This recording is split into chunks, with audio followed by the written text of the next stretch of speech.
안녕하십니까, 책돌입니다. 오늘 소개해드릴 책은 살아갈 날들을 위한 공부입니다. 저자는 김범준, 출판사는 빅피쉬입니다. 그럼 바로 본문을 보도록 하겠습니다. 아인슈타인이 자신의 성공 비결을 묻는 사람들에게 했던 말은 이것입니다. 내가 더 넓은 세상을 바라볼 수 있었다면 그것은 거인의 어깨에 올라섰기 때문일 것이다. 앞으로 살아갈 날들을 위해 밤잠을 설치면서 고민하는 우리 자신을 향해 물어볼 차례입니다. 나는 지금 누구 어깨에 올라서서 세상을 바라보고 있는 것일까? 순자, 맹자, 공자, 묵자, 그리고 도자. 앞으로의 인생을 위해 동양 철학의 슈퍼스타인 이 5명의 어깨에 올라서 보는 건 어떨까요? 과거라면 무릎을 꿇고 가르쳐달라고 해야 했을 것입니다. 그렇다고 가르침을 받을 수 있을지도 모르고요. 하지만 우리는 이제 책을 통해 그들의 어깨에 서보려고 합니다. 우리가 하고 싶은 바를 이루도록 도와줄 만한 거인 5명의 지식과 지혜, 말과 태도를 간접적으로 경험하는 것이죠. 먼저 순자에 대해서 알아보겠습니다. 순자의 성악설을 요약하면 다음과 같습니다. 사람의 본성은 악한 것이니 그것을 두고 선하다고 하는 것은 거짓이다. 인간의 본성은 배고프면 먹으려고 하고 힘들면 쉬려고 하고 추우면 따뜻해지려고 하는 것이므로 배고파도 가족과 나눠서 먹고 힘들어도 꾹 참고 일하는 등의 행위는 인위적인 결과이지 자연적인 본성이 아니다. 사람은 나면서부터 질투하고 미워하게 되어 있다. 이를 따르기 때문에 남을 해치고 상하게 하는 일이 생기며 믿음이 없어진다.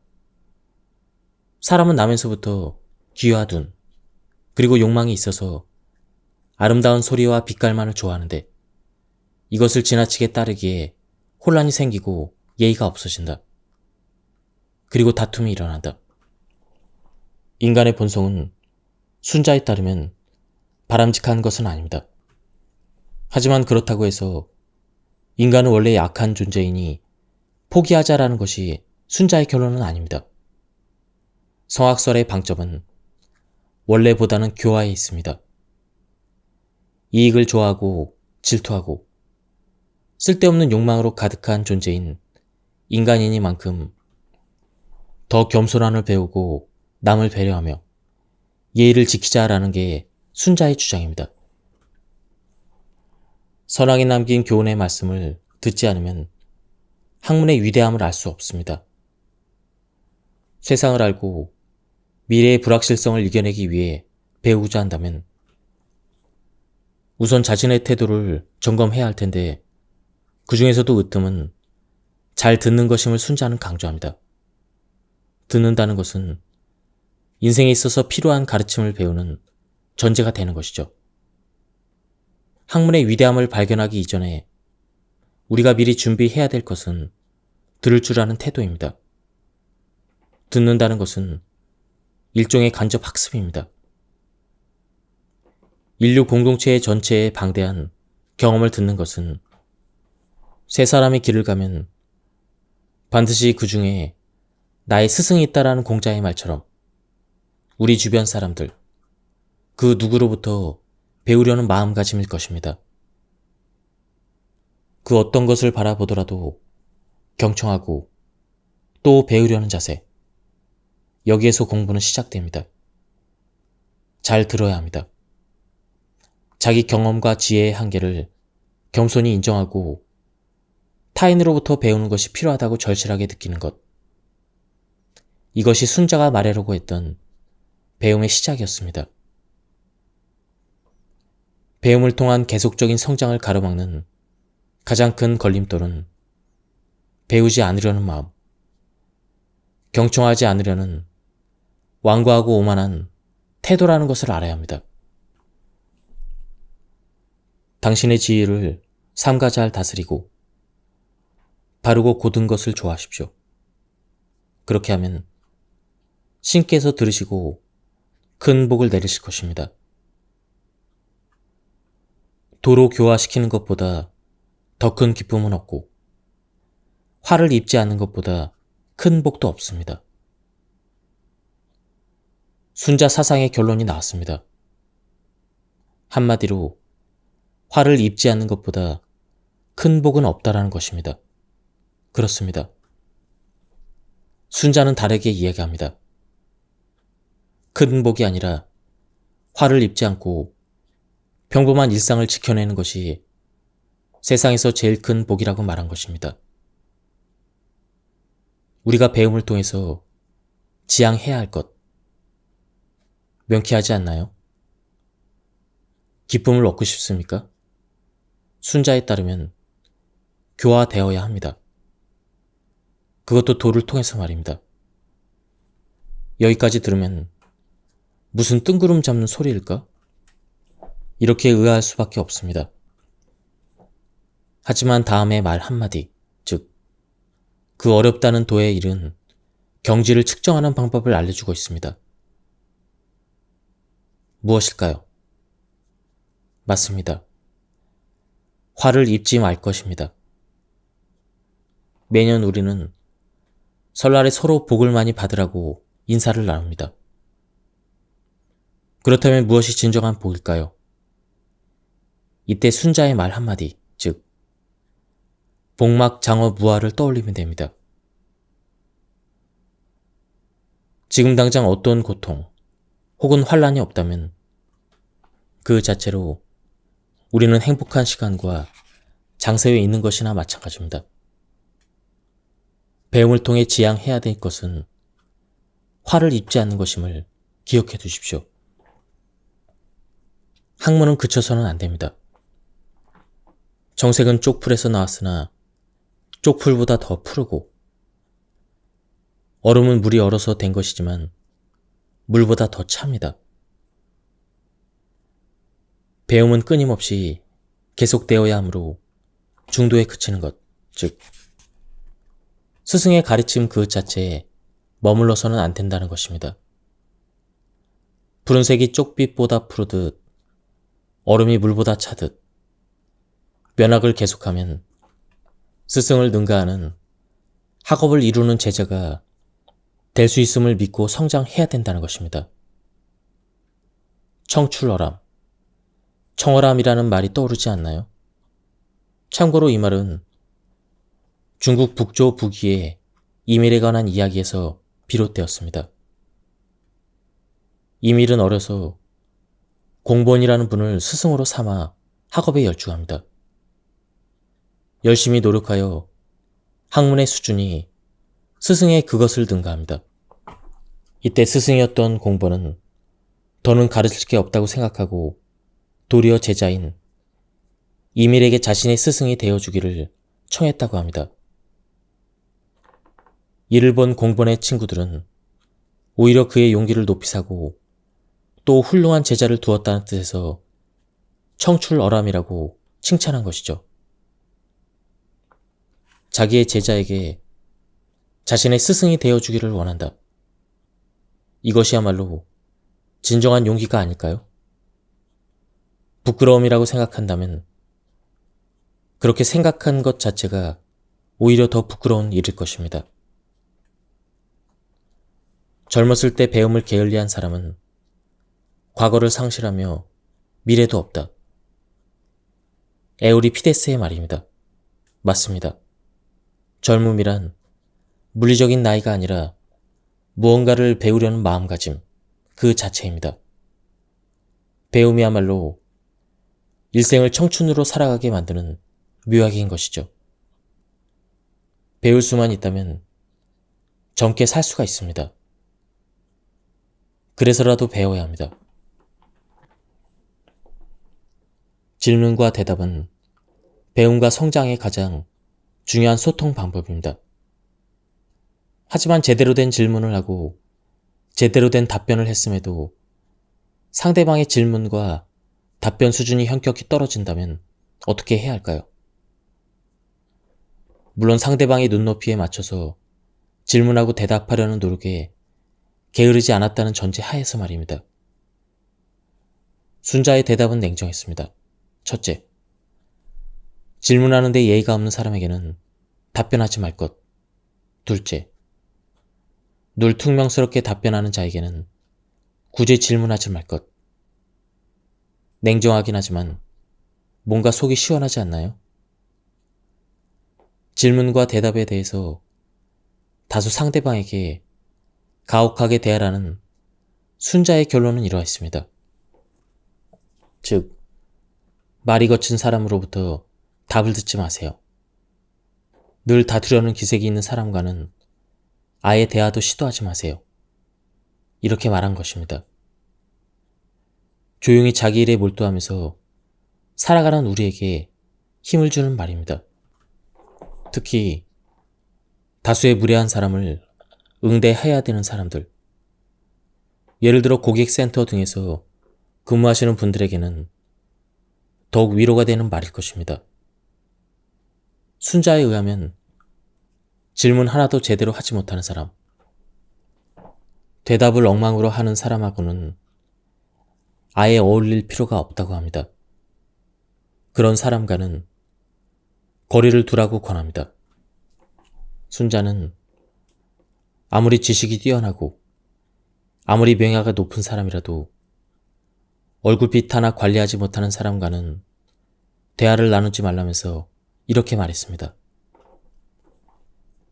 얼굴빛이 부드러운 뒤에야 비로소 도의 극치를 논할 수가 있다.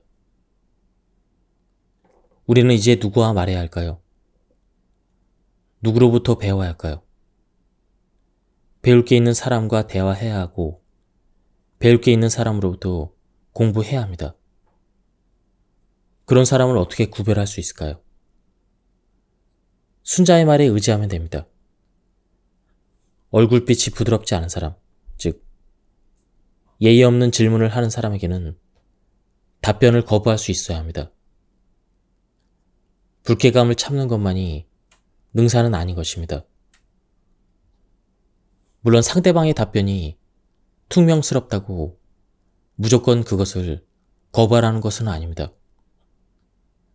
상대방의 퉁명스러운 말이 혹시 내 실수 때문이라면 사과한 뒤에 더 자세하고 친절하게 대답해 주는 것이 좋고, 잘 모르겠다면 상대방에게 더 자세히 설명하거나 다시 질문해 보는 것이 좋습니다. 예의와 존중을 기반으로 하면서도 대화를 지속하는 방법을 찾는 것. 이것이 우리에게 주어진 과제입니다. 이렇게 노력했음에도 거칠고 험한 말을 쏟아내는 사람이 있다면 그냥 놔두십시오. 피해야 합니다. 굳이 함께 말을 할 이유가 없습니다. 예의 없이 질문하는 자에게는 대답하지 않으며, 퉁명스럽게 답하는 자에게는 질문하지 않으며, 말이 거친 자에게는 대답을 듣지 않으며, 다투려고 하는 자와는 논하지 않습니다. 열심히 살았는데 왜 주위에 사람이 없을까? 누구에게나 인생의 선배가 있습니다. 가깝게는 부모일 것이고, 폭을 넓혀가면서 학교에서 만난 선생님, 직장에서 마주하게 된 상사이기도 할 것입니다. 그 과정에서 우리 역시 인생의 선배가 되어갑니다. 선배가 된다는 것은 존경받을 수 있는 자리에서 존경받는 행동을 할 수 있을 때 비로소 가능한 일입니다. 하지만 존경받을 수 있는 자리에서 존경받는 행동을 하는 것, 이것은 쉽지 않습니다. 존경의 대상이 되기는커녕 혐오의 대상이 되는 경우가 더 흔합니다. 이유는 간단합니다.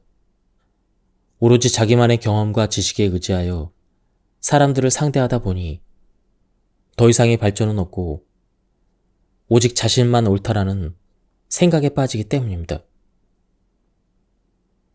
그런 사람 말에 귀를 기울이는 사람은 없습니다.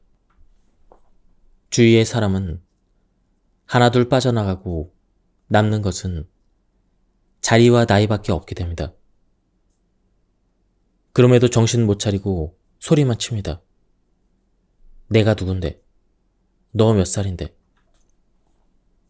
아무도 찾지 않는 사람이 되어 결국 쇠락해 갑니다.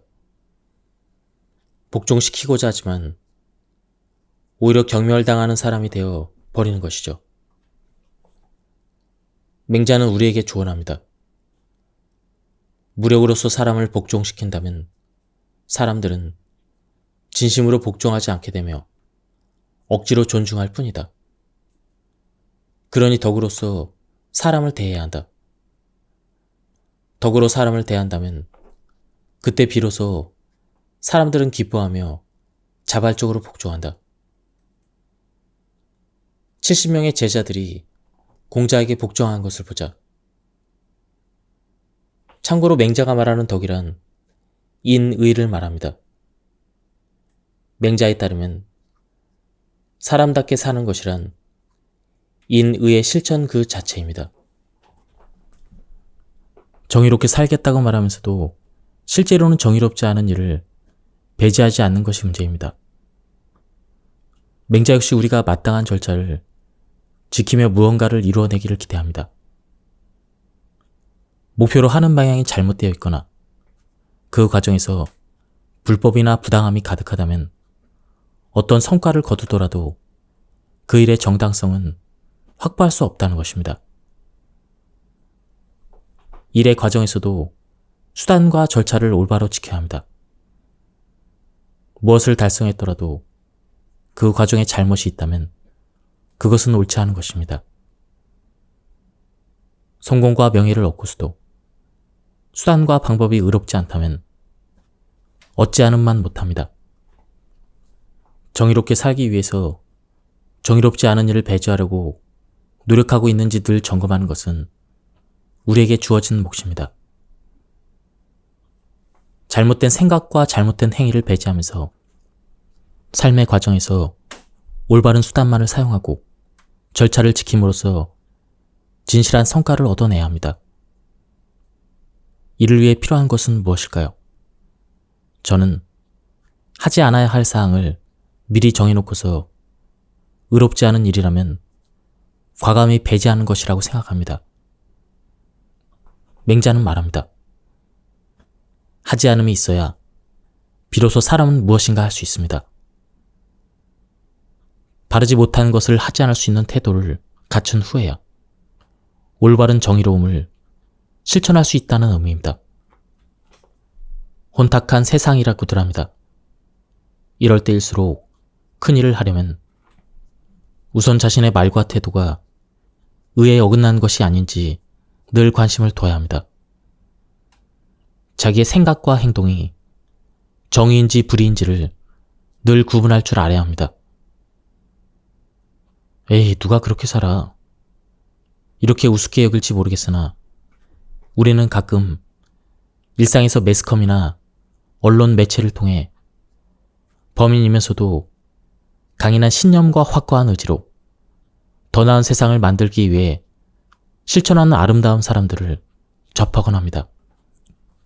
실제로 따뜻한 마음으로 조용히 자원봉사를 실천하는 사람들이나 사회 병폐를 들추어내고 바로잡기 위해서 적극적인 참여 활동을 하는 시민들을 예전보다 더 많이 볼 수 있어 우리 사회가 건강한 모습을 되찾고 있다는 희망을 이야기하기도 합니다. 물론 자신이 적극적으로 참여하지는 못하지만 따뜻한 성원이라도 보내려는 마음을 가진 이들도 많을 것입니다. 대인은 말을 함에 있어서 반드시 남이 믿어주기를 바라지 않고 행동함에 반드시 상응하는 결과가 생길 것을 바라지 않으며 오직 외로움이라는 기준에 따라 말하고 행동할 뿐입니다. 그렇다면 맹자가 말한 대로 의로움이라는 기준에 따라 말하고 행동했을 때 우리가 얻어낼 성과는 도대체 무엇일까요? 성과가 과연 있을까요?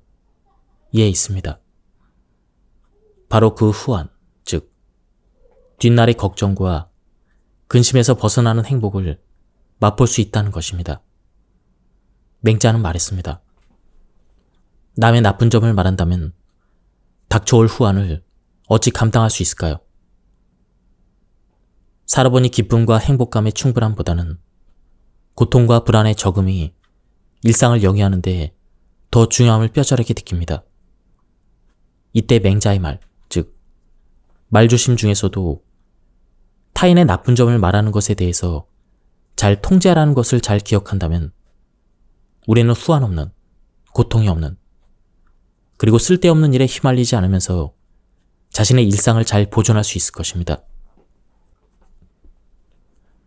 나이가 많음을, 높은 신분을 내세우지 않으며 형제를 내세워 자랑하지 않는 것이 벗이 되는 길입니다. 벗이란 그 덕을 벗하는 것이니 내세움이 있어서는 안 됩니다. 원문에 보면 협이라는 한자가 보입니다.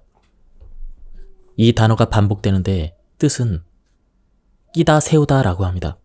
즉, 벗이 되고 싶다면 낄 때 끼고 빠질 때 빠질 줄 아는 일종의 센스가 필요하다는 말입니다. 소위 낄낄빠빠가 필요한 것이죠. 그렇다면 무엇을 두고 낄 때 끼고 빠질 때 빠져야 잘한다는 말을 들을 수 있을까요? 맹자는 3가지를 말합니다. 첫째, 나이가 많음을 내세우지 말 것. 둘째, 신분의 우위를 내세우지 말 것. 셋째, 친족의 우위를 내세우지 말 것. 신기합니다. 수천 년 전에도 2023년을 살아가는 오늘날 우리가 여전히 겪고 있는 문제를 겪었다니 말입니다. 나이가 많다면서 말을 함부로 하는 사람, 자신의 지위가 높다고 거들먹거리는 사람, 우리 아버지가 누군지 알아? 라면서 자신의 친족 관계의 우위를 뽐내는 그런 사람, 그런 사람들과 관계를 맺고 싶은 사람은 예나 지금이나 단 한 명도 없을 것입니다. 맹자는 3가지로 말했으나 사실은 단 하나의 화두를 우리에게 던진 것이 아닌가 합니다. 그것은 바로 벗 앞에서는 그 어느 것도 내세우려는 마음을 갖지 말 것이라는 것입니다. 벗의 사귐에는 이해가 아닌 덕을 보고 사귀어야 하고 이해 관계가 아닌 덕의 관계로 사귀어야 한다는 것입니다.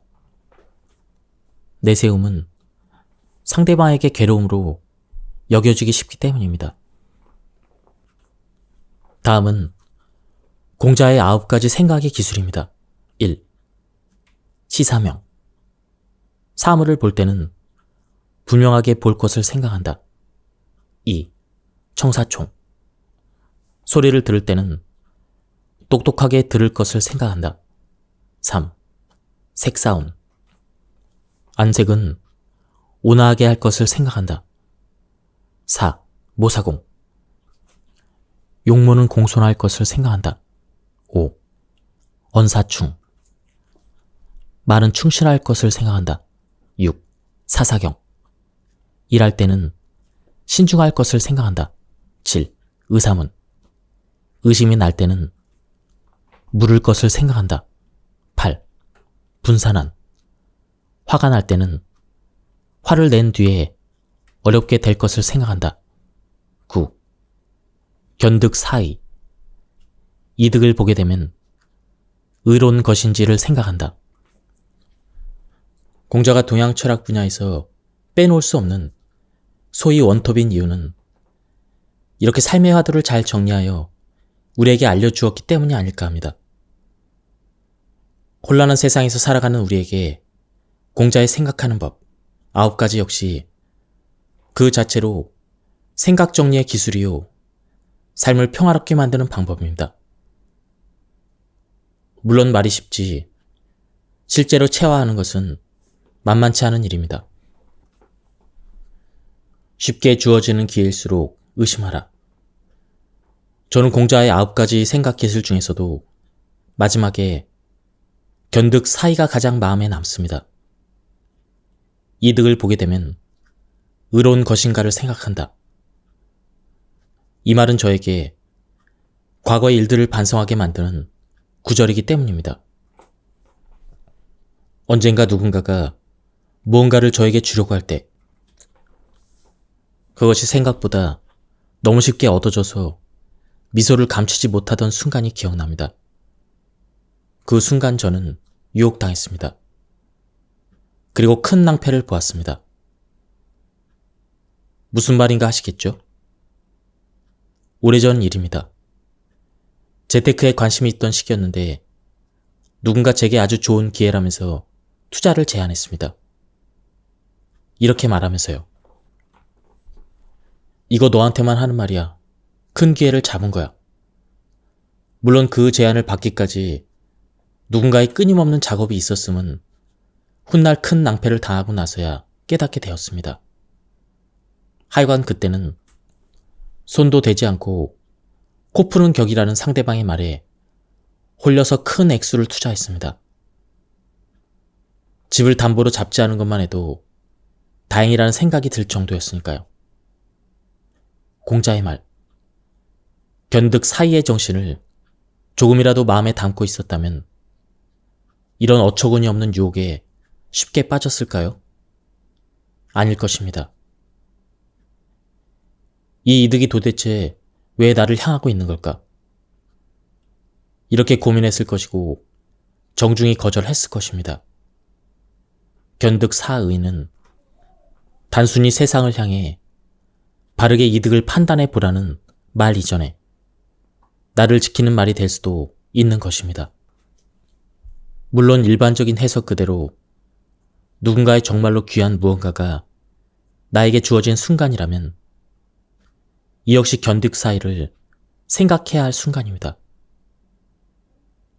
무엇인가를 얻게 된다는 그 사실에 눈이 가려져서 의로움에 집중하지 못하게 된다면, 예를 들어 평소에 그렇게 갖고 싶어 하던 화가의 작품을 누군가 건넨다면 옳고 그름을 넘어서 갖고 싶다는 욕망에 우리의 도덕적 판단은 무너지게 됩니다.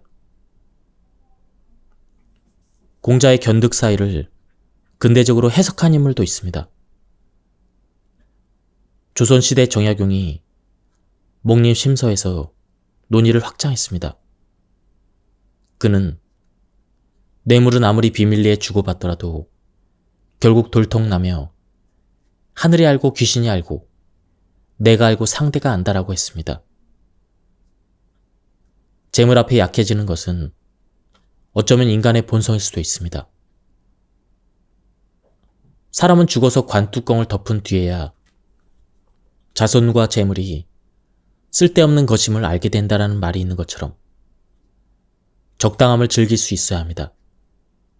군자는 이익이 되는가를 생각하기에 앞서 그것이 옳은가 그른가를 판단한다는 공자의 말을 잘 새겨야 할 이유입니다. 옳아야 당당할 수 있고 당당해야 자유로울 수가 있습니다. 공자가 말하는 생각의 기술 9가지를 모두 일상에 적용하는 게 힘들다면 견득사의만 마음에 잘 담아보세요. 군자와 같이 마음의 자유를 최고의 즐거움으로 여기며 편하게 살아갈 수가 있습니다. 거친 세상을 편안하게 살아가는 방법으로 추천합니다.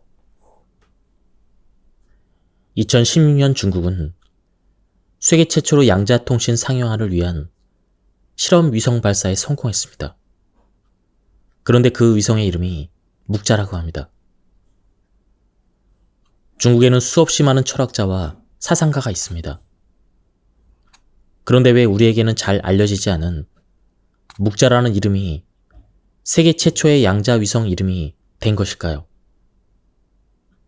실용주의가 그 이유입니다. 묵자는 육아와 대립하면서 실용주의 노선을 걸었던 인물입니다. 대표적으로 제사나 3년상을 거부했는데 돈 낭비, 시간 낭비라는 것이 이유였습니다.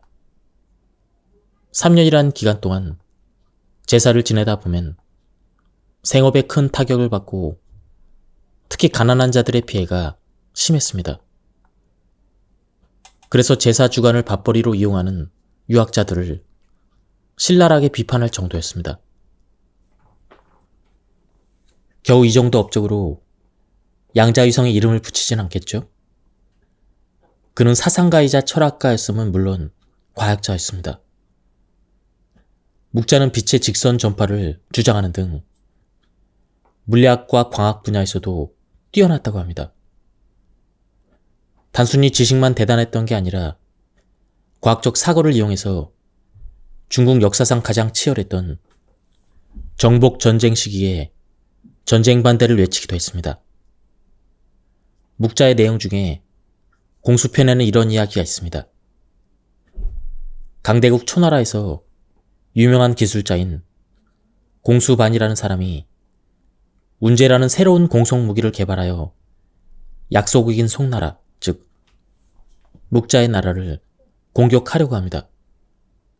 이 소식을 들은 묵자는 초나라로 달려가 공격을 중단할 것을 요청합니다. 하지만 초나라의 왕은 침공 의지를 꺾지 않았습니다. 이에 묵자는 초나라 왕이 보는 앞에서 공수반과 모의 전쟁을 벌입니다.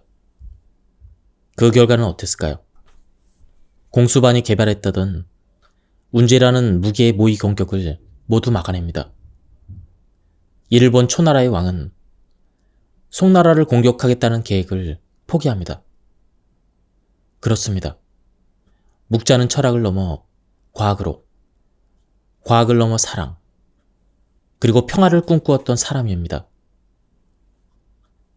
과학적 지식을 평화를 위해 활용한 인물, 그가 바로 묵자입니다. 다음은 노자에 대한 부분입니다. 부를 다루는 태도가 부자를 만든다. 성인은 소유하지 않습니다. 사람들을 돕는데도 오히려 더 갖게 되고 사람들에게 나눠줄 뿐인데 더 많은 것을 얻습니다. 제가 선생님으로 모시는 한 작가님이 계십니다. 수십여 권의 책을 출간한 분입니다. 지금이야 좋은 책을 많이 펴내신 분으로 출판사의 원고 요청에 시달릴 정도지만 처음 책을 쓸 때만 해도 책 한 권을 출간하는 게 그렇게 어려울 수가 없었습니다. 그때 이분께서 선택한 건 집에서 하던 원고 작업을 그만두고 자신만의 작업실을 구한 것입니다. 오로지 글을 쓰기 위한 공간으로 일부러 집에서 다소 떨어진 곳에다 작업실을 잡았습니다. 당시에는 글을 쓰기 위해 하던 일을 그만둔 터라 경제적으로도 힘들었다고 합니다. 하지만 원고를 잘 쓰기 위해서 나름대로 괜찮은 장소에 작업실을 구하게 되었습니다. 그때 그분의 생각은 이러했습니다. 월세를 내기 위해서라도 책을 열심히 써야 돼. 전략은 적중했습니다. 월세를 내기 위해서라도 악착같이 글을 썼고 글을 쓰다 보니 출판사에 정해진 기일 내에 원고를 납품할 수가 있었습니다.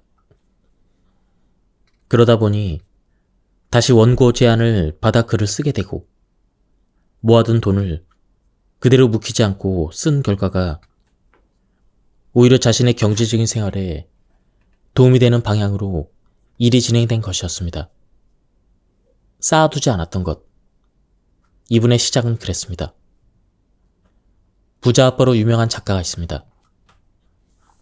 그는 부의 축적 비결을 현금을 그대로 두지 않고 적절한 곳에 투자하는 것에 있다고 했습니다.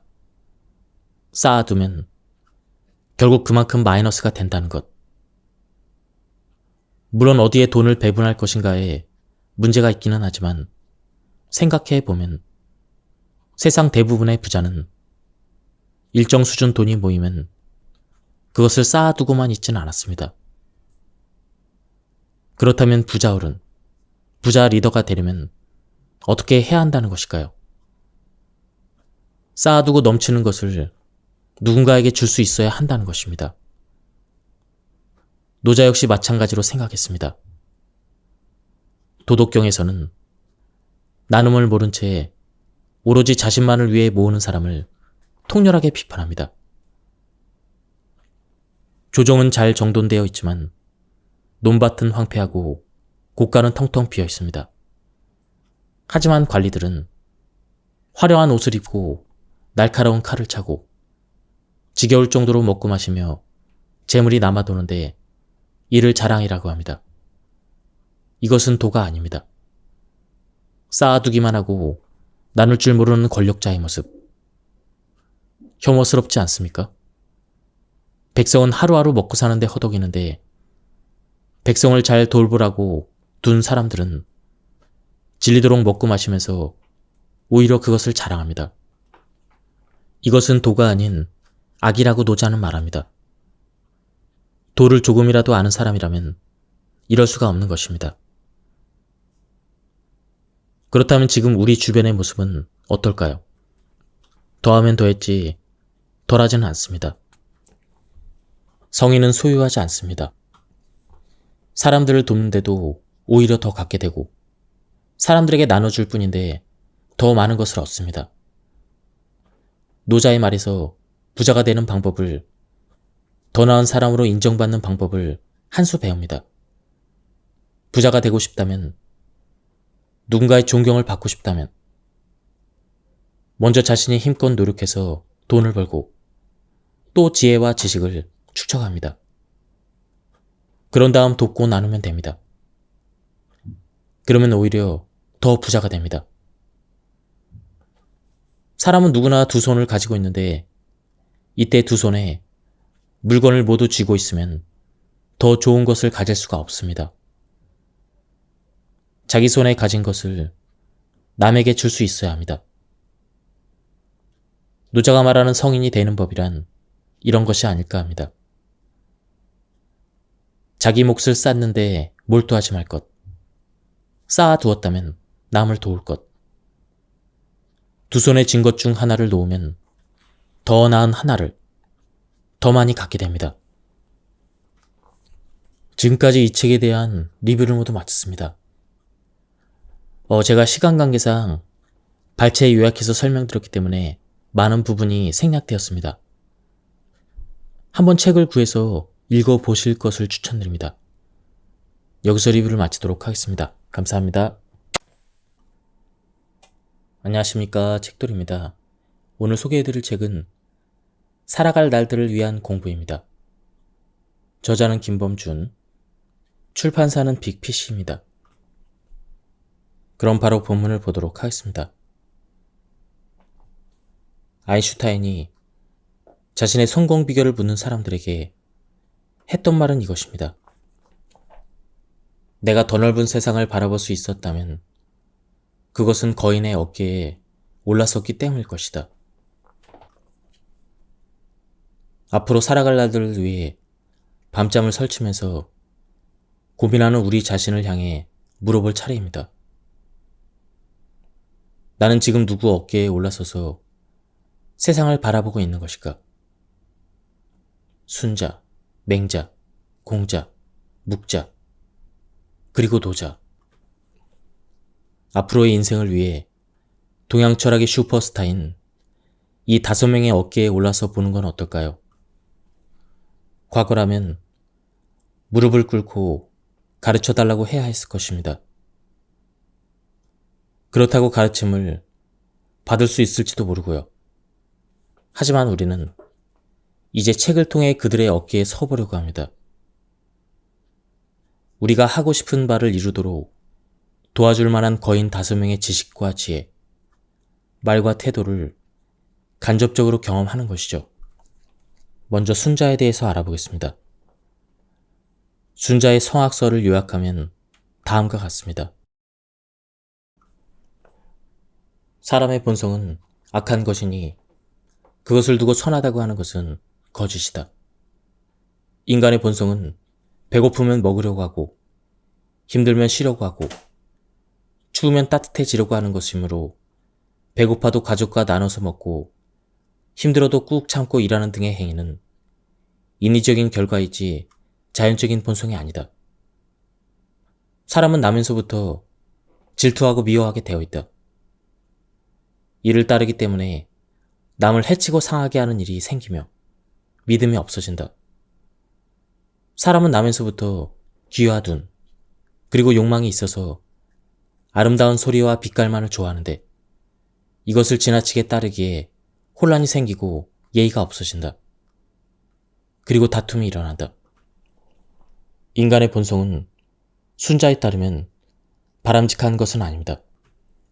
하지만 그렇다고 해서 인간은 원래 약한 존재이니 포기하자라는 것이 순자의 결론은 아닙니다. 성악설의 방점은 원래보다는 교화에 있습니다. 이익을 좋아하고 질투하고 쓸데없는 욕망으로 가득한 존재인 인간이니만큼 더 겸손함을 배우고 남을 배려하며 예의를 지키자라는 게 순자의 주장입니다. 선왕이 남긴 교훈의 말씀을 듣지 않으면 학문의 위대함을 알 수 없습니다. 세상을 알고 미래의 불확실성을 이겨내기 위해 배우고자 한다면 우선 자신의 태도를 점검해야 할 텐데 그 중에서도 으뜸은 잘 듣는 것임을 순자는 강조합니다. 듣는다는 것은 인생에 있어서 필요한 가르침을 배우는 전제가 되는 것이죠. 학문의 위대함을 발견하기 이전에 우리가 미리 준비해야 될 것은 들을 줄 아는 태도입니다. 듣는다는 것은 일종의 간접 학습입니다. 인류 공동체 전체의 방대한 경험을 듣는 것은 세 사람이 길을 가면 반드시 그 중에 나의 스승이 있다라는 공자의 말처럼 우리 주변 사람들, 그 누구로부터 배우려는 마음가짐일 것입니다. 그 어떤 것을 바라보더라도 경청하고 또 배우려는 자세, 여기에서 공부는 시작됩니다. 잘 들어야 합니다. 자기 경험과 지혜의 한계를 겸손히 인정하고 타인으로부터 배우는 것이 필요하다고 절실하게 느끼는 것. 이것이 순자가 말하려고 했던 배움의 시작이었습니다. 배움을 통한 계속적인 성장을 가로막는 가장 큰 걸림돌은 배우지 않으려는 마음, 경청하지 않으려는 완고하고 오만한 태도라는 것을 알아야 합니다. 당신의 지혜를 삼가 잘 다스리고 바르고 고든 것을 좋아하십시오. 그렇게 하면 신께서 들으시고 큰 복을 내리실 것입니다. 도로 교화시키는 것보다 더 큰 기쁨은 없고 화를 입지 않는 것보다 큰 복도 없습니다. 순자 사상의 결론이 나왔습니다. 한마디로 화를 입지 않는 것보다 큰 복은 없다라는 것입니다. 그렇습니다. 순자는 다르게 이야기합니다. 큰 복이 아니라 화를 입지 않고 평범한 일상을 지켜내는 것이 세상에서 제일 큰 복이라고 말한 것입니다. 우리가 배움을 통해서 지향해야 할 것, 명쾌하지 않나요? 기쁨을 얻고 싶습니까? 순자에 따르면 교화되어야 합니다. 그것도 도를 통해서 말입니다. 여기까지 들으면 무슨 뜬구름 잡는 소리일까? 이렇게 의아할 수밖에 없습니다. 하지만 다음에 말 한마디, 즉 그 어렵다는 도의 일은 경지를 측정하는 방법을 알려주고 있습니다. 무엇일까요? 맞습니다. 화를 입지 말 것입니다. 매년 우리는 설날에 서로 복을 많이 받으라고 인사를 나눕니다. 그렇다면 무엇이 진정한 복일까요? 이때 순자의 말 한마디, 즉 복막장어무화를 떠올리면 됩니다. 지금 당장 어떤 고통 혹은 환란이 없다면 그 자체로 우리는 행복한 시간과 장세에 있는 것이나 마찬가지입니다. 배움을 통해 지향해야 될 것은 화를 입지 않는 것임을 기억해 두십시오. 학문은 그쳐서는 안 됩니다. 정색은 쪽풀에서 나왔으나 쪽풀보다 더 푸르고 얼음은 물이 얼어서 된 것이지만 물보다 더 찹니다. 배움은 끊임없이 계속되어야 하므로 중도에 그치는 것, 즉 스승의 가르침 그 자체에 머물러서는 안 된다는 것입니다. 푸른색이 쪽빛보다 푸르듯 얼음이 물보다 차듯 면학을 계속하면 스승을 능가하는 학업을 이루는 제자가 될 수 있음을 믿고 성장해야 된다는 것입니다. 청출어람, 청어람이라는 말이 떠오르지 않나요? 참고로 이 말은 중국 북조 북위의 이밀에 관한 이야기에서 비롯되었습니다. 이밀은 어려서 공본이라는 분을 스승으로 삼아 학업에 열중합니다. 열심히 노력하여 학문의 수준이 스승의 그것을 능가합니다. 이때 스승이었던 공본은 더는 가르칠 게 없다고 생각하고 도리어 제자인 이밀에게 자신의 스승이 되어주기를 청했다고 합니다. 이를 본 공본의 친구들은 오히려 그의 용기를 높이 사고 또 훌륭한 제자를 두었다는 뜻에서 청출어람이라고 칭찬한 것이죠.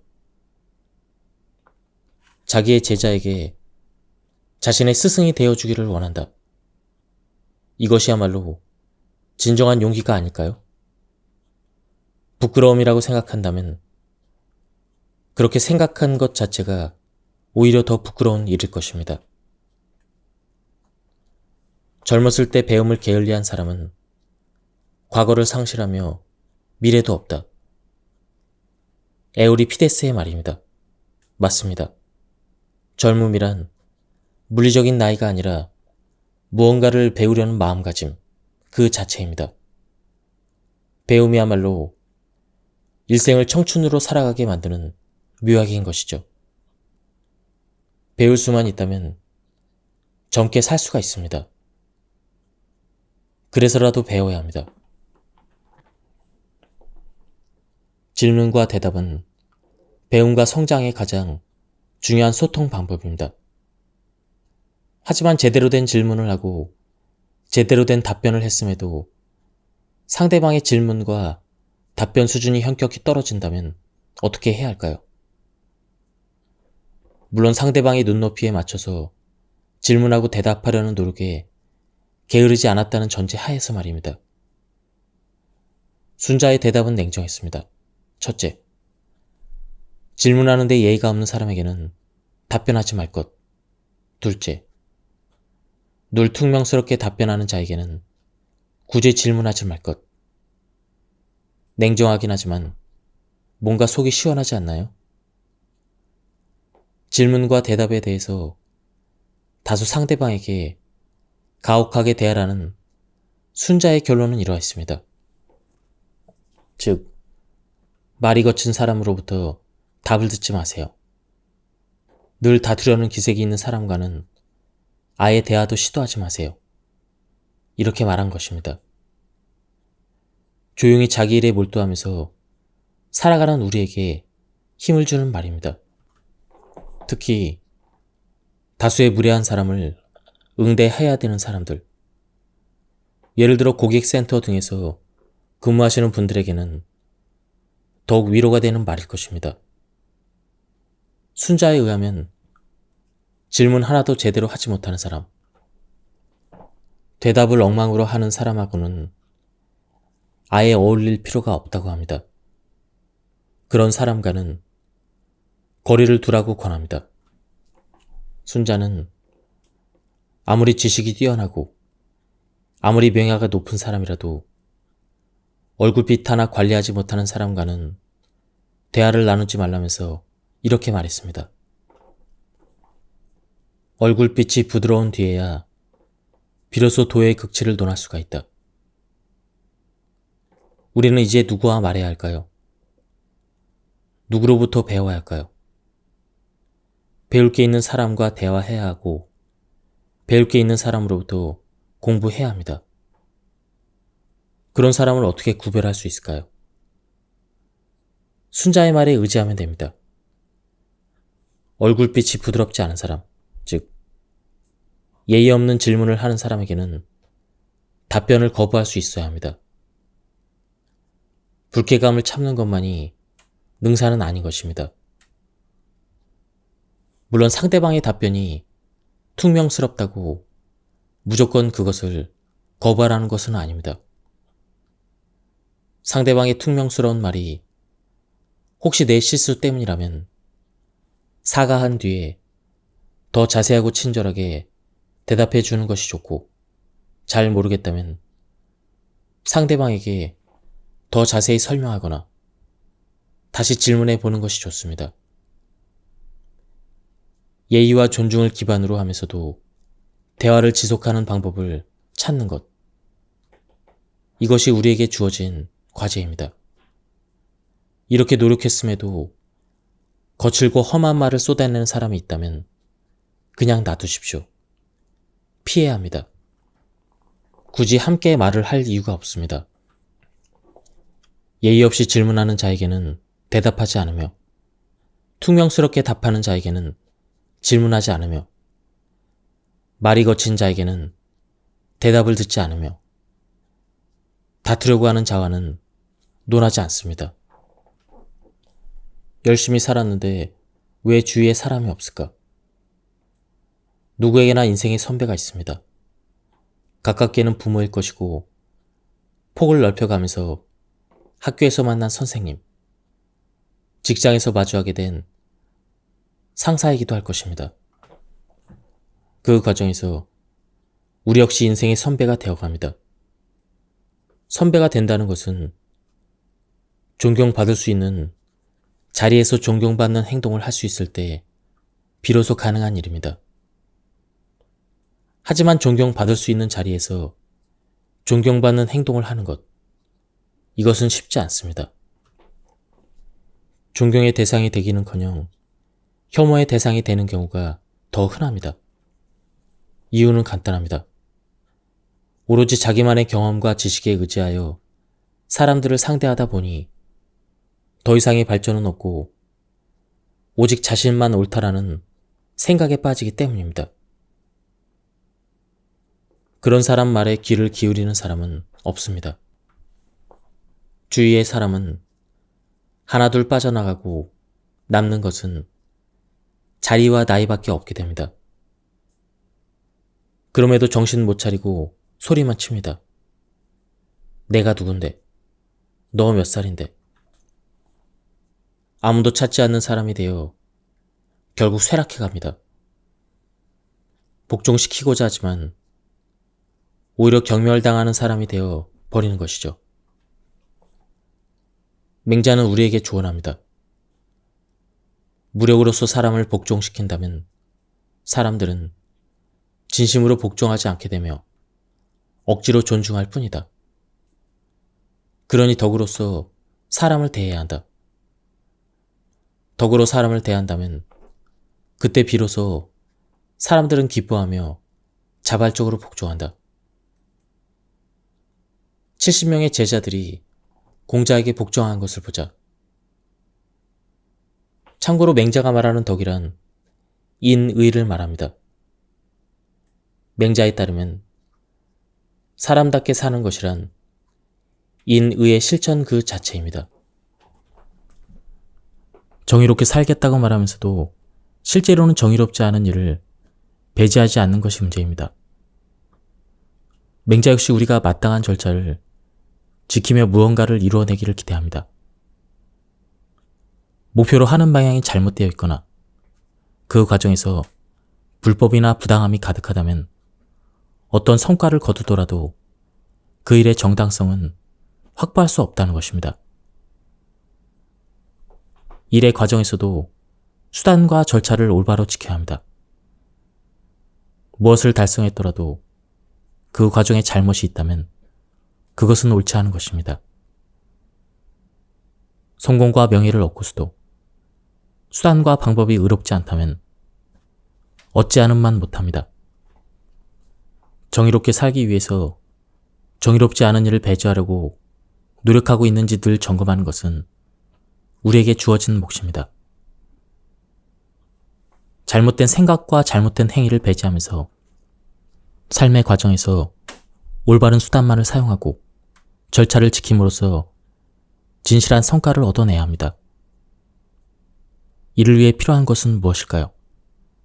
저는 하지 않아야 할 사항을 미리 정해놓고서 의롭지 않은 일이라면 과감히 배제하는 것이라고 생각합니다. 맹자는 말합니다. 하지 않음이 있어야 비로소 사람은 무엇인가 할 수 있습니다. 바르지 못한 것을 하지 않을 수 있는 태도를 갖춘 후에야 올바른 정의로움을 실천할 수 있다는 의미입니다. 혼탁한 세상이라고들 합니다. 이럴 때일수록 큰 일을 하려면 우선 자신의 말과 태도가 의에 어긋난 것이 아닌지 늘 관심을 둬야 합니다. 자기의 생각과 행동이 정의인지 불의인지를 늘 구분할 줄 알아야 합니다. 에이, 누가 그렇게 살아?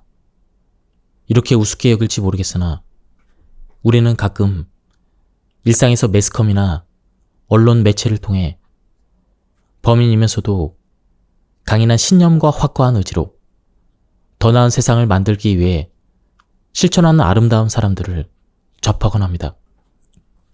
실제로 따뜻한 마음으로 조용히 자원봉사를 실천하는 사람들이나 사회 병폐를 들춰내고 바로잡기 위해서 적극적인 참여 활동을 하는 시민들을 예전보다 더 많이 볼 수 있어 우리 사회가 건강한 모습을 되찾고 있다는 희망을 이야기하기도 합니다. 물론 자신이 적극적으로 참여하지는 못하지만 따뜻한 성원이라도 보내려는 마음을 가진 이들도 많을 것입니다. 대인은 말을 함에 있어서 반드시 남이 믿어주기를 바라지 않고 행동함에 반드시 상응하는 결과가 생길 것을 바라지 않으며 오직 외로움이라는 기준에 따라 말하고 행동할 뿐입니다. 그렇다면 맹자가 말한 대로 의로움이라는 기준에 따라 말하고 행동했을 때 우리가 얻어낼 성과는 도대체 무엇일까요? 성과가 과연 있을까요? 예, 있습니다. 바로 그 후한, 즉 뒷날의 걱정과 근심에서 벗어나는 행복을 맛볼 수 있다는 것입니다. 맹자는 말했습니다. 남의 나쁜 점을 말한다면 닥쳐올 후한을 어찌 감당할 수 있을까요? 살아보니 기쁨과 행복감의 충분함보다는 고통과 불안의 적음이 일상을 영위하는 데 더 중요함을 뼈저리게 느낍니다. 이때 맹자의 말, 즉 말조심 중에서도 타인의 나쁜 점을 말하는 것에 대해서 잘 통제하라는 것을 잘 기억한다면 우리는 후한 없는, 고통이 없는, 그리고 쓸데없는 일에 휘말리지 않으면서 자신의 일상을 잘 보존할 수 있을 것입니다. 나이가 많음을, 높은 신분을 내세우지 않으며 형제를 내세워 자랑하지 않는 것이 벗이 되는 길입니다. 벗이란 그 덕을 벗하는 것이니 내세움이 있어서는 안 됩니다. 원문에 보면 협이라는 한자가 보입니다. 이 단어가 반복되는데 뜻은 끼다 세우다 라고 합니다. 즉, 벗이 되고 싶다면 낄 때 끼고 빠질 때 빠질 줄 아는 일종의 센스가 필요하다는 말입니다. 소위 낄낄빠빠가 필요한 것이죠. 그렇다면 무엇을 두고 낄 때 끼고 빠질 때 빠져야 잘한다는 말을 들을 수 있을까요? 맹자는 3가지를 말합니다. 첫째, 나이가 많음을 내세우지 말 것. 둘째, 신분의 우위를 내세우지 말 것. 셋째, 친족의 우위를 내세우지 말 것. 신기합니다. 수천 년 전에도 2023년을 살아가는 오늘날 우리가 여전히 겪고 있는 문제를 겪었다니 말입니다. 나이가 많다면서 말을 함부로 하는 사람, 자신의 지위가 높다고 거들먹거리는 사람, 우리 아버지가 누군지 알아?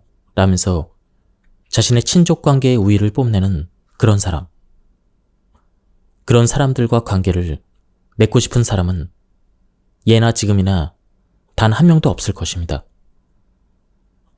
맹자는 3가지로 말했으나 사실은 단 하나의 화두를 우리에게 던진 것이 아닌가 합니다. 그것은 바로 벗 앞에서는 그 어느 것도 내세우려는 마음을 갖지 말 것이라는 것입니다. 벗의 사귐에는 이해가 아닌 덕을 보고 사귀어야 하고 이해 관계가 아닌 덕의 관계로 사귀어야 한다는 것입니다. 내세움은 상대방에게 괴로움으로 여겨지기 쉽기 때문입니다. 다음은 공자의 9가지 생각의 기술입니다. 1. 시사명. 사물을 볼 때는 분명하게 볼 것을 생각한다. 2. 청사총. 소리를 들을 때는 똑똑하게 들을 것을 생각한다. 3. 색사운. 안색은 온화하게 할 것을 생각한다. 4. 모사공. 용모는 공손할 것을 생각한다. 5. 언사충. 말은 충실할 것을 생각한다. 6. 사사경. 일할 때는 신중할 것을 생각한다. 7. 의사문. 의심이 날 때는 물을 것을 생각한다. 8. 분산한. 화가 날 때는 화를 낸 뒤에 어렵게 될 것을 생각한다. 9. 견득사의. 이득을 보게 되면 의로운 것인지를 생각한다. 공자가 동양 철학 분야에서 빼놓을 수 없는 소위 원톱인 이유는 이렇게 삶의 화두를 잘 정리하여 우리에게 알려주었기 때문이 아닐까 합니다. 혼란한 세상에서 살아가는 우리에게 공자의 생각하는 법 9가지 역시 그 자체로 생각 정리의 기술이요 삶을 평화롭게 만드는 방법입니다. 물론 말이 쉽지 실제로 체화하는 것은 만만치 않은 일입니다. 쉽게 주어지는 기회일수록 의심하라. 저는 공자의 9가지 생각 기술 중에서도 마지막에 견득 사이가 가장 마음에 남습니다. 이득을 보게 되면 의로운 것인가를 생각한다. 이 말은 저에게 과거의 일들을 반성하게 만드는 구절이기 때문입니다. 언젠가 누군가가 무언가를 저에게 주려고 할 때 그것이 생각보다 너무 쉽게 얻어져서 미소를 감추지 못하던 순간이 기억납니다. 그 순간 저는 유혹당했습니다. 그리고 큰 낭패를 보았습니다. 무슨 말인가 하시겠죠? 오래전 일입니다. 재테크에 관심이 있던 시기였는데 누군가 제게 아주 좋은 기회라면서 투자를 제안했습니다. 이렇게 말하면서요. 이거 너한테만 하는 말이야. 큰 기회를 잡은 거야. 물론 그 제안을 받기까지 누군가의 끊임없는 작업이 있었음은 훗날 큰 낭패를 당하고 나서야 깨닫게 되었습니다. 하여간 그때는 손도 대지 않고 코 푸는 격이라는 상대방의 말에 홀려서 큰 액수를 투자했습니다. 집을 담보로 잡지 않은 것만 해도 다행이라는 생각이 들 정도였으니까요. 공자의 말, 견득 사이의 정신을 조금이라도 마음에 담고 있었다면 이런 어처구니 없는 유혹에 쉽게 빠졌을까요? 아닐 것입니다. 이 이득이 도대체 왜 나를 향하고 있는 걸까? 이렇게 고민했을 것이고 정중히 거절했을 것입니다. 견득사의는 단순히 세상을 향해 바르게 이득을 판단해 보라는 말 이전에 나를 지키는 말이 될 수도 있는 것입니다. 물론 일반적인 해석 그대로 누군가의 정말로 귀한 무언가가 나에게 주어진 순간이라면 이 역시 견득사의를 생각해야 할 순간입니다. 무엇인가를 얻게 된다는 그 사실에 눈이 가려져서 의로움에 집중하지 못하게 된다면 예를 들어 평소에 그렇게 갖고 싶어 하던 화가의 작품을 누군가 건넨다면 옳고 그름을 넘어서 갖고 싶다는 욕망에 우리의 도덕적 판단은 무너지게 됩니다. 공자의 견득사의를 근대적으로 해석한 인물도 있습니다. 조선시대 정약용이 목림 심서에서 논의를 확장했습니다. 그는 뇌물은 아무리 비밀리에 주고받더라도 결국 돌통나며 하늘이 알고 귀신이 알고 내가 알고 상대가 안다라고 했습니다. 재물 앞에 약해지는 것은 어쩌면 인간의 본성일 수도 있습니다. 사람은 죽어서 관뚜껑을 덮은 뒤에야 자손과 재물이 쓸데없는 것임을 알게 된다라는 말이 있는 것처럼 적당함을 즐길 수 있어야 합니다. 군자는 이익이 되는가를 생각하기에 앞서 그것이 옳은가 그른가를 판단한다는 공자의 말을 잘 새겨야 할 이유입니다. 옳아야 당당할 수 있고 당당해야 자유로울 수가 있습니다. 공자가 말하는 생각의 기술 9가지를 모두 일상에 적용하는 게 힘들다면 견득 사이만 마음에 잘 담아보세요. 군자와 같이 마음의 자유를 최고의 즐거움으로 여기며 편하게 살아갈 수가 있습니다. 거친 세상을 편안하게 살아가는 방법으로 추천합니다. 2016년 중국은 세계 최초로 양자통신 상용화를 위한 실험 위성 발사에 성공했습니다. 그런데 그 위성의 이름이 묵자라고 합니다. 중국에는 수없이 많은 철학자와 사상가가 있습니다. 그런데 왜 우리에게는 잘 알려지지 않은 묵자라는 이름이 세계 최초의 양자 위성 이름이 된 것일까요? 실용주의가 그 이유입니다. 묵자는 육아와 대립하면서 실용주의 노선을 걸었던 인물입니다. 대표적으로 제사나 3년상을 거부했는데 돈 낭비, 시간 낭비라는 것이 이유였습니다. 3년이란 기간 동안 제사를 지내다 보면 생업에 큰 타격을 받고 특히 가난한 자들의 피해가 심했습니다. 그래서 제사 주간을 밥벌이로 이용하는 유학자들을 신랄하게 비판할 정도였습니다. 겨우 이 정도 업적으로 양자위성의 이름을 붙이진 않겠죠? 그는 사상가이자 철학가였음은 물론 과학자였습니다. 묵자는 빛의 직선 전파를 주장하는 등 물리학과 광학 분야에서도 뛰어났다고 합니다. 단순히 지식만 대단했던 게 아니라 과학적 사고를 이용해서 중국 역사상 가장 치열했던 정복 전쟁 시기에 전쟁 반대를 외치기도 했습니다. 묵자의 내용 중에 공수편에는 이런 이야기가 있습니다. 강대국 초나라에서 유명한 기술자인 공수반이라는 사람이 운제라는 새로운 공속무기를 개발하여 약소국인 송나라, 즉 묵자의 나라를 공격하려고 합니다. 이 소식을 들은 묵자는 초나라로 달려가 공격을 중단할 것을 요청합니다. 하지만 초나라의 왕은 침공 의지를 꺾지 않았습니다. 이에 묵자는 초나라 왕이 보는 앞에서 공수반과 모의 전쟁을 벌입니다. 그 결과는 어땠을까요? 공수반이 개발했다던 운제라는 무기의 모의 공격을 모두 막아냅니다. 이를 본 초나라의 왕은 송나라를 공격하겠다는 계획을 포기합니다. 그렇습니다. 묵자는 철학을 넘어 과학으로, 과학을 넘어 사랑, 그리고 평화를 꿈꾸었던 사람입니다. 과학적 지식을 평화를 위해 활용한 인물, 그가 바로 묵자입니다.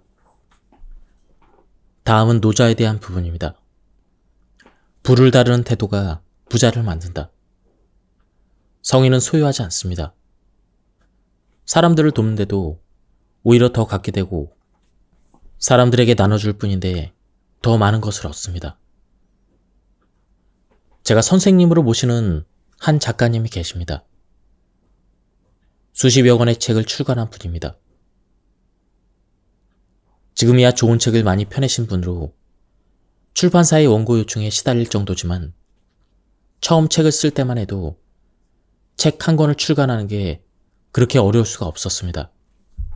그때 이분께서 선택한 건 집에서 하던 원고 작업을 그만두고 자신만의 작업실을 구한 것입니다. 오로지 글을 쓰기 위한 공간으로 일부러 집에서 다소 떨어진 곳에다 작업실을 잡았습니다. 당시에는 글을 쓰기 위해 하던 일을 그만둔 터라 경제적으로도 힘들었다고 합니다. 하지만 원고를 잘 쓰기 위해서 나름대로 괜찮은 장소에 작업실을 구하게 되었습니다. 그때 그분의 생각은 이러했습니다. 월세를 내기 위해서라도 책을 열심히 써야 돼. 전략을 적중했습니다. 월세를 내기 위해서라도 악착같이 글을 썼고, 글을 쓰다 보니 출판사에 정해진 기일 내에 원고를 납품할 수가 있었습니다. 그러다 보니 다시 원고 제안을 받아 글을 쓰게 되고, 모아둔 돈을 그대로 묵히지 않고 쓴 결과가 오히려 자신의 경제적인 생활에 도움이 되는 방향으로 일이 진행된 것이었습니다. 쌓아두지 않았던 것. 이분의 시작은 그랬습니다. 부자 아빠로 유명한 작가가 있습니다. 그는 부의 축적 비결을 현금을 그대로 두지 않고 적절한 곳에 투자하는 것에 있다고 했습니다. 쌓아두면 결국 그만큼 마이너스가 된다는 것. 물론 어디에 돈을 배분할 것인가에 문제가 있기는 하지만 생각해보면 세상 대부분의 부자는 일정 수준 돈이 모이면 그것을 쌓아두고만 있지는 않았습니다. 그렇다면 부자 어른, 부자 리더가 되려면 어떻게 해야 한다는 것일까요? 쌓아두고 넘치는 것을 누군가에게 줄 수 있어야 한다는 것입니다. 노자 역시 마찬가지로 생각했습니다. 도덕경에서는 나눔을 모른 채 오로지 자신만을 위해 모으는 사람을 통렬하게 비판합니다.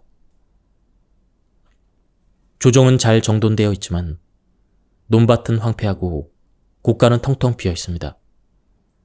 하지만 관리들은 화려한 옷을 입고 날카로운 칼을 차고 지겨울 정도로 먹고 마시며 재물이 남아도는데 이를 자랑이라고 합니다. 이것은 도가 아닙니다. 쌓아두기만 하고 나눌 줄 모르는 권력자의 모습. 혐오스럽지 않습니까?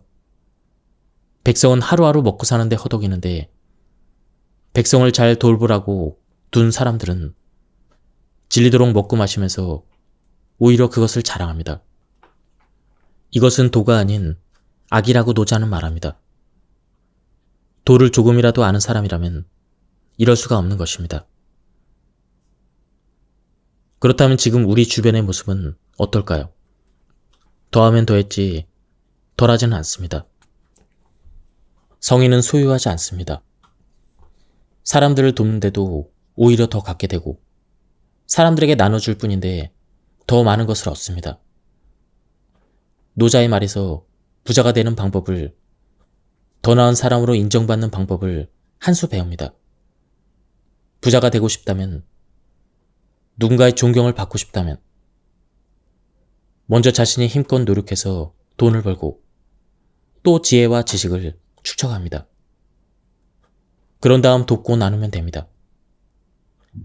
그러면 오히려 더 부자가 됩니다. 사람은 누구나 두 손을 가지고 있는데 이때 두 손에 물건을 모두 쥐고 있으면 더 좋은 것을 가질 수가 없습니다. 자기 손에 가진 것을 남에게 줄 수 있어야 합니다. 노자가 말하는 성인이 되는 법이란 이런 것이 아닐까 합니다. 자기 몫을 쌓는데 몰두하지 말 것. 쌓아두었다면 남을 도울 것. 두 손에 쥔 것 중 하나를 놓으면 더 나은 하나를 더 많이 갖게 됩니다. 지금까지 이 책에 대한 리뷰를 모두 마쳤습니다. 제가 시간 관계상 발췌 요약해서 설명드렸기 때문에 많은 부분이 생략되었습니다. 한번 책을 구해서 읽어보실 것을 추천드립니다. 여기서 리뷰를 마치도록 하겠습니다. 감사합니다.